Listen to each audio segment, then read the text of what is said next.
200 taon na nagpanggap na walang pakialam. 2 siglo na pa-neutral ang PEG.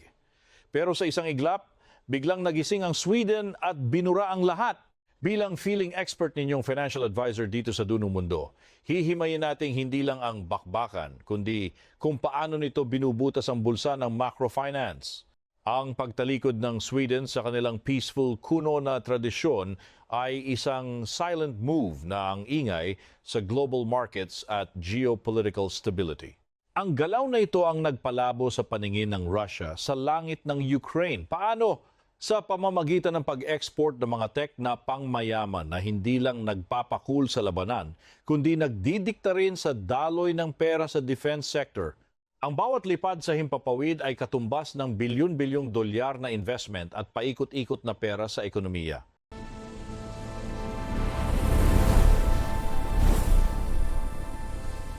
At heto na ang Saab 340 AEWC, ang bida-bidang game changer na hinihintay ng lahat.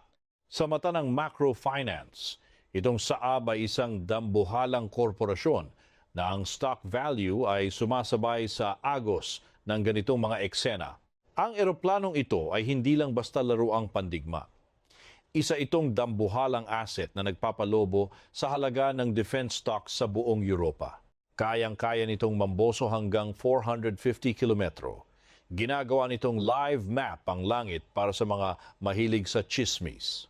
Isipin nyo na lang na isa itong sosyal na data analytics system para sa mga gustong makipag-away sa mundo ng pera. Ang impormasyon ay kapangyarihan at yaman. Sa giyera, ang impormasyong ito ay buhay at lamang sa laro na nagpapababa sa risk profile ng Ukraine. Sa wakas, nagkaroon din ang Ukraine ng lakas na mag-manage ng air combat. Ang pagbabagong ito sa laro ay isang malakas na paramdam sa mga global investors na nag-aabang. Ang bansa na dati ay mukhang red flag at high-risk zone ay unti-unti nang nagpapakitang gilas na baka sakaling magdala ng long-term recovery investment sa rehiyon pagkatapos ng gulo.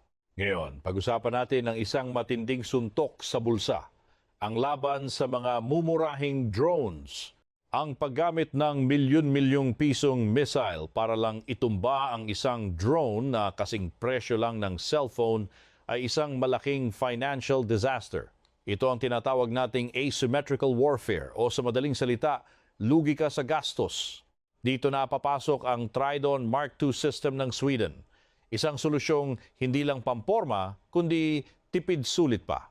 Sa macrofinance, ang pagiging kuripot pero epektibo ang naghihiwalay sa bida at sa talunan. Ang sistemang ito ay ebidensya ng inobasyon sa military-industrial complex kung saan ang return on investment, ROI, ay tinitingnan sa bilis at tipid ng bawat putok. Sinagot nito ang problemang pangmahirap, murang drone laban sa gintong missile. Sa halip na magwaldas ng mamahaling tech, gumagamit ito ng matalinong bala na hamak na mas mura ang gawa. Ang pagbabagong ito ay nagpapagaan sa pasanin ng mga bansang mahilig mamigay ng tulong para naman hindi masyadong kawawa ang sarili nilang ekonomiya at mga taxpayers. Dahil dito, lumipat ang Ukraine sa cheap but effective na galawan. Ito ang ultimate halimbawa ng pagtitipid pero panalo. Bilang feeling financial advisor, tingin ko rito ay isang masterclass sa pag-budget habang may gulo. Ang pagiging wais sa mababang halaga ang dahilan kung bakit hindi pa sila tuluyang tumba. Sunod naman, ang pagbasag sa trip ng mga glide bombs ng Russia. Itong mga bombang ito ay mura na. Mapanira pa isang malaking epal sa infrastruktura ng Ukraine. Ang pagkasira ng mga gusali ay direktang sumasakal sa GDP at economic output. Ang pagpigil sa mga ito ay parang pag-save sa bilyon-bilyong halaga ng national assets mula sa pagkawasak.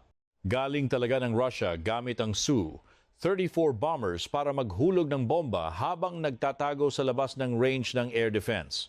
Napaka-risk-averse na strategy, pinaliit nila ang kanilang exposure sa panganib habang todo bigay sa paninira. Sa financial terms, para lang silang nag-hedging ng investments para iwas lugi habang kumikita pa rin sa panggugulo. Pero dahil sa Saab 340, huli ang drama ng mga eroplanong ito kahit malayo pa. Ang early warning na ito ay nagbibigay ng sapat na oras para maghanda at umiwas, kaya sablay ang accuracy ng kanilang mga atake. Ang pagbaba ng accuracy ay nangangahulugan lang ng barya-baryang return on investment para sa bawat bombang tinatapon ng Russia.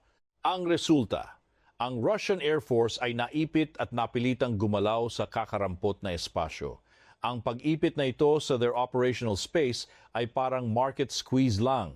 Kapag ang isang kumpanya o bansa ay wala ng maliparan, asahan mong tataas ang operational costs at lulubog ang kanilang kabuuang efficiency. At hindi pa diyan nagtatapos ang kalbaryo. May mga future upgrades pang darating na siguradong butas bulsa. Ang mga upgrades na ito ay mangangailangan ng mas malaking pondo at lilikha ng matinding demand para sa mga raw materials tulad ng rare earth metals at semiconductors. Ang supply chain ng global defense industry ay muling mabubugbog sa matinding pressure. Bida rito ang kombinasyon ng Saab JAS-39 Gripen fighter jets at AWACS. Ang synergy ng dalawang sistemang ito ay lumilikha ng isang multiplier effect na nakakahilo. Sa finance, ang synergy ng dalawang malakas na assets ay nagreresulta sa mas mataas na kabuuang halaga kaysa sa kanilang individual na presyo. Isang napakabigat na pamumuhunan para sa kunwari seguridad. Isama mo pa ang Meteor missile na isa raw sa pinaka-advanced na air-to-air missile sa mundo. Ang halaga ng bawat isang missile na ito ay umaabot sa milyon-milyong dolyar. Ang paggamit nito ay nagpapakita lang ng hilig ng mga bansang European na magwaldas ng malaki para protektahan ang kanilang geopolitical interests at mapanatili ang economic stability sa rehiyon. Gumagawa ito ng isang no-escape zone para sa mga kalaban. Ang pagtaas ng risk profile para sa mga pilotong Ruso ay nangangahulugan ng mas malaking demand para sa training, mas mabilis na pagkasira ng equipment at mas mataas na gastos para sa replacement. Ang lahat ng ito ay dagdag pasanin sa kanilang ekonomiya na kasalukuyan ng naghihingalo sa ilalim ng matitinding sanctions. Pumasok na rin tayo sa panahon ng creative warfare, ang pagsasanib ng drones at smart ammo. Ang inobasyong ito ay isang halimbawa ng disruptive technology. Kung paanong ginulo ng fintech ang banking sector, binabago rin ng teknolohiyang ito ang paraan ng pakikipaggiyera. Mas mura ang entry cost, pero napakataas ng potential na pinsala. Isipin mo na lang, isang drone na naghuhulog ng bonus ammo na kayang wasakin ang isang mabigat na tangke ng walang pasabi. Ang isang tangke ay nagkakahalaga ng milyon-milyong dolyar at inabot ng siyam-siyam bago nabuo. Ang pagwasak dito gamit ang murang drone at smart ammo ay isang nakakagulat na pagkalugi sa asset balance sheet ng kalaban.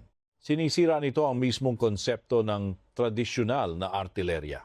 Ang mga lumang pamamaraan na kailangan pa ng maraming tao, logistics at supply lines ay nagmumukhang obsolete na.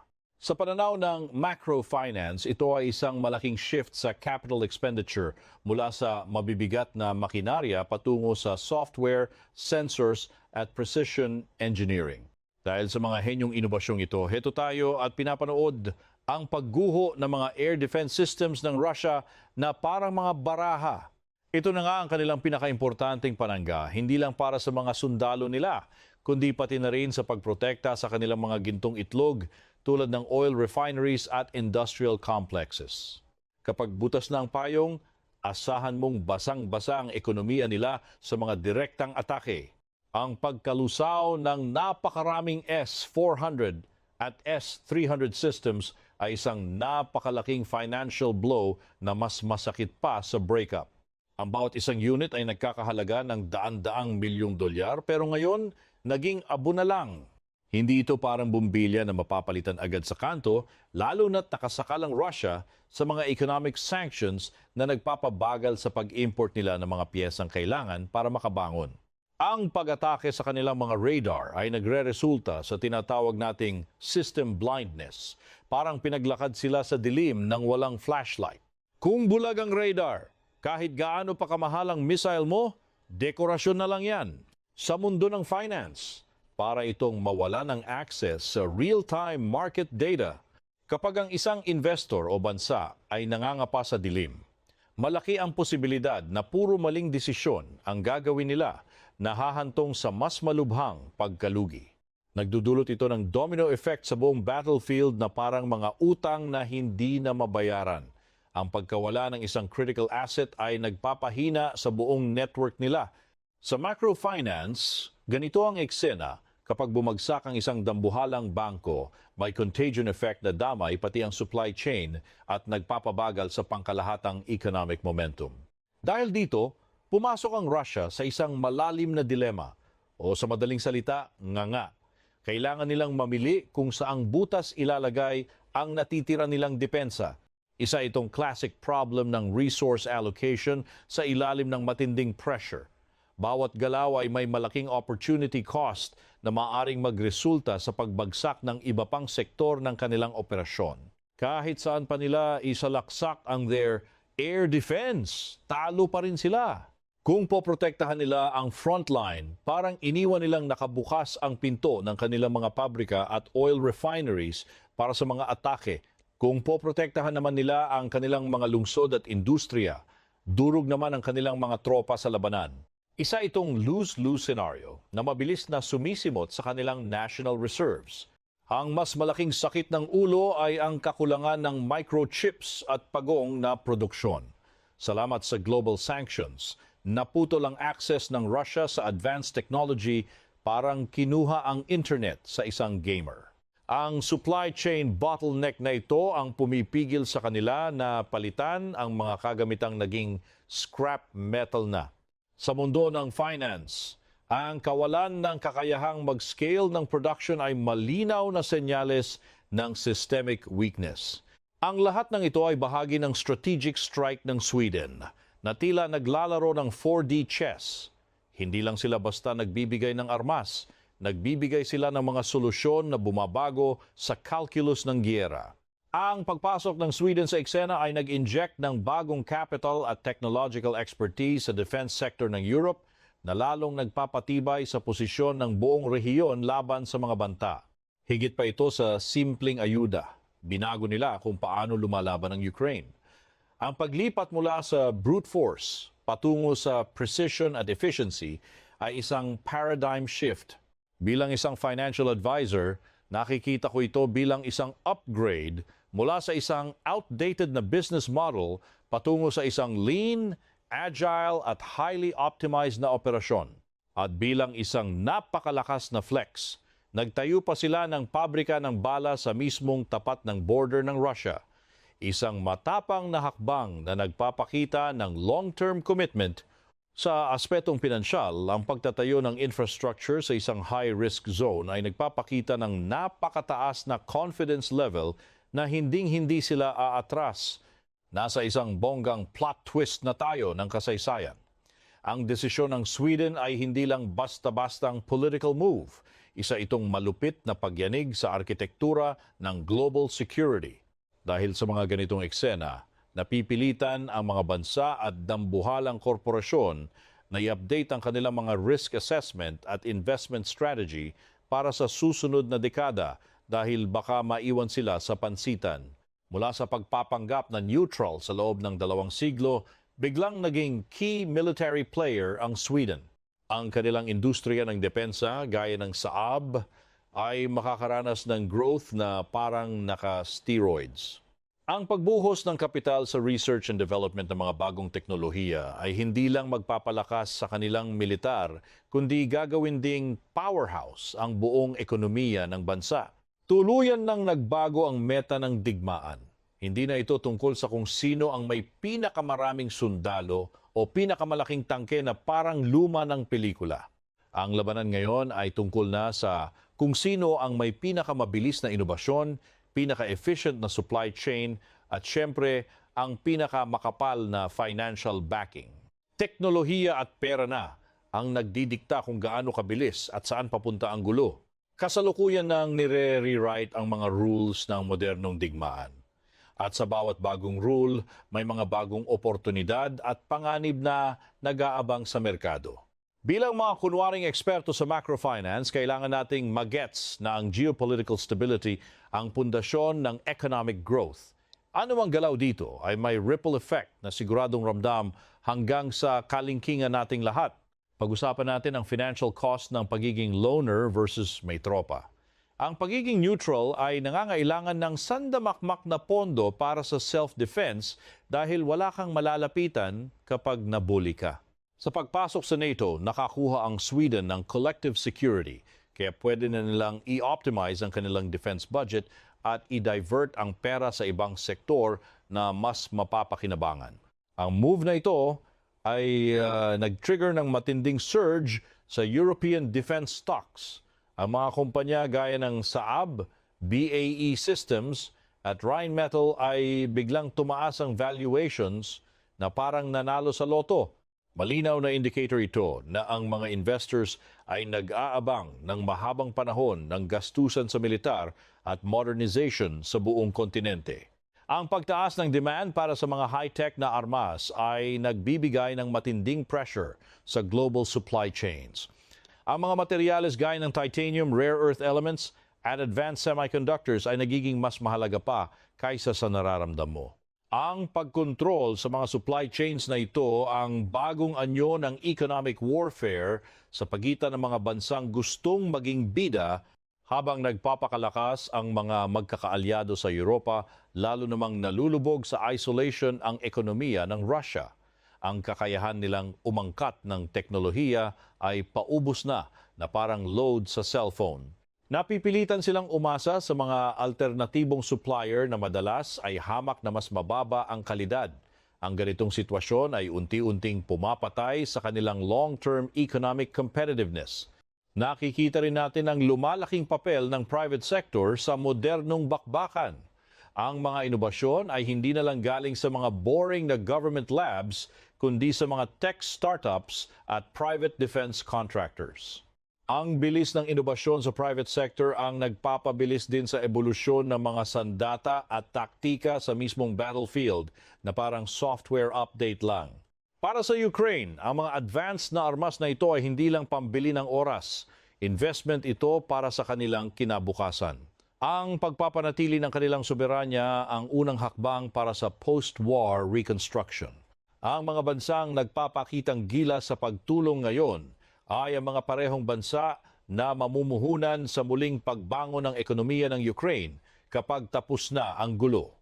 Napakagandang halimbawa nito ng intersection ng tech, pera at security, isang banal na trinidad. Tech ang solusyon, pera ang gasolina at security ang pabuya. Bilang isang financial advisor, kailangan nating kunwari ay intindihin ang tatlong haliging ito para magmukhang matalino sa ating mga investment. Kung nanatiling neutral ang Sweden, baka mas mahal pa ang naging presyo ng wala nilang ginagawa. Ang pagkalat ng gulo sa Europa ay siguradong magpapabagsak sa merkado at magpapalugmok sa euro. Ang proactive na hakbang ng Sweden ay isa lang sosyal na risk mitigation strategy para protektahan ang bulsa ng mga nasa European economic interests. Maghanda na tayo dahil ang defense spending sa buong mundo ay tiyak na aakyat sa langit. Magtatapon ng mga bansa ng sandamakmak na pera sa drones, AI at mga mamahaling radar gaya ng Saab 340. Ang paglipat ng pondo mula sa ibang sektor papunta sa depensa ay siguradong may magandang epekto sa inflation at utang ng gobyerno sa mga darating na taon.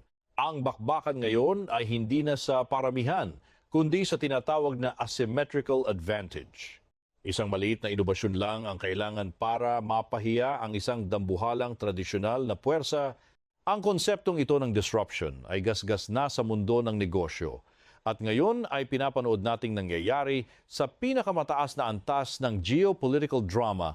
Para sa mga investors, malinaw ang memo. Ang geopolitical risk ay hindi na lang isang abstract na konsepto. Ito na ang bida sa pagpapagulo ng market volatility. Ang mga kumpanyang may kinalaman sa defense tech, cybersecurity at critical supply chains ang magiging bagong focal points ng pamumuhunan, kunwari ay para sa kinabukasan. Sa gitna ng lahat ng gulo, ang pagkakaisa ng Europa at ang matapang na hakbang ng Sweden ay nagpapakita raw ng resilience ng kanilang ekonomiya. Ang galing nilang mag-adapt at mag-innovate sa gitna ng krisis ay isang malakas na senyales na ang rehiyon ay mananatiling matatag na haligi ng global financial system kahit papaano. Siyempre, hindi pwedeng hindi pag-usapan ang ethical dimension ng pag-invest sa armas. Ang ESG criteria ay kasalukuyang sumasailalim sa matinding recalibration. Maraming pondo ang nagdedebate ngayon kung ang pagbili ba ng bala para protektahan ang demokrasya ay maituturing na socially responsible, isang nakakaaliw na diskusyon sa mundo ng pananalapi. Welcome sa bagong panahon ng strategic partnerships. Magsasama-sama ang mga bansa at korporasyon para gumawa ng mga ecosystem ng inobasyon at depensa. Ang mga partnership na ito ay magbubukas daw ng mga bagong merkado at lilikha ng trabaho sa high-tech manufacturing dahil yun naman talaga ang prioridad natin. Sa huli, ang pagtalikod ng Sweden sa kanilang 200 taong neutralidad ay hindi lang basta balitang militar. Isa itong macroeconomic event na may malalim na tama sa global supply chains, defense spending at market stability. Ang mga tech gaya ng Saab 340 at smart drones ang nagsisilbing bagong pera sa ating war economy. Bilang inyong financial advisor, babantayan ko ang mga ganitong geopolitical shifts dahil dito naman talaga nakadepende ang takbo ng global markets. Ang kaalaman ay kapangyarihan lalo na sa panahong wala tayong kasiguraduhan. Ako ang inyong gabay mula sa Dunong Mundo. Hanggang sa muli, manatiling mapanuri at matalino sa inyong mga desisyon.